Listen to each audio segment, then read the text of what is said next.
The embattled former mayor finds himself in an unenviable position. A criminal investigation is on the cards, with the Priority Crimes Unit, the Hawks, also hot on Makwarela's heels after Tshwane Alliance members opened a case against him. We can confirm that the case of fraud that was opened at Brooklyn Police Station has been referred to the Hawks for investigation.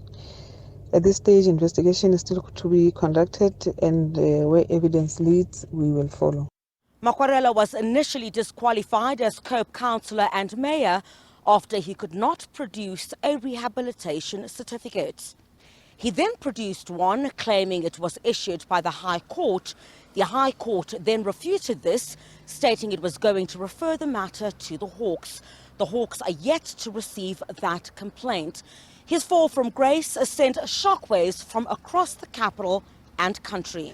He's obviously a chancer, an opportunist, and one of those get-rich-quick politicians, in my opinion. And there's so many and too much of them in South Africa, unfortunately, in this late day and age of democracy.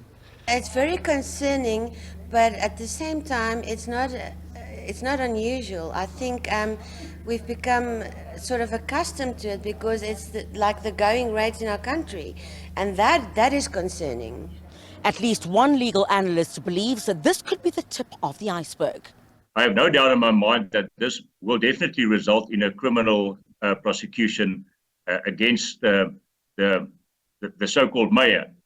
Be it as it may, obviously all the requirements for the offence of fraud and even falsifying of documents are present here. And we've seen it in the sense that the registrar of the High Court confirmed that there was absolutely no such document purporting to be a rehabilitation order by Judge Musa ever handed down by the court.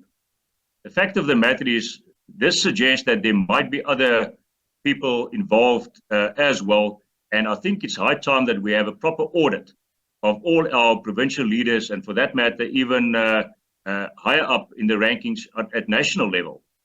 It seems to me that if a person can get away with such a fraudulent misrepresentation in the auspice of a day or two, because that is exactly how long it took him since to falsify this document from the moment he was asked to provide the evidence that he has been rehabilitated up to the stage where he presented it, then we will have to scrutinize everything. While others believe the Makwarela saga exposes a vetting failure constituting a credibility and ethical crisis, and say it's a lesson for other political parties. The Dr. Makwarela saga is a clear reflection of a vetting system failure on the part of his own political party, that is COPE, because the Municipal Electoral Act vests responsibility on all political parties registered for contesting municipal elections to make a declaration that none of the candidates who appears on their party list is disqualified in terms of the Constitution and any other applicable legislation. So COPE should take responsibility for this credibility crisis. Local Government Association SAGA says both the party and the IEC should have done its work. It says it's concerned as there is no weakness in legislation but in implementation. In this instance, it is a candidate that was put forward by a political party, meaning that the political party would have ensured that the candidate completes necessary documentation, and the political party would have registered such a candidate for the elections. Part of that party process should include appropriate vetting to ensure that the candidates meet all of the requirements to stand as a councillor prior to submitting that to the IEC.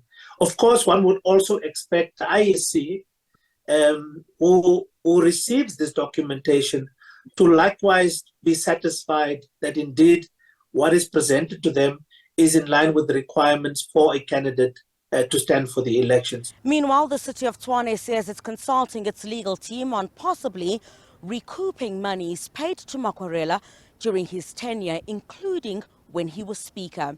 Criselda Lewis, SABC News in Johannesburg.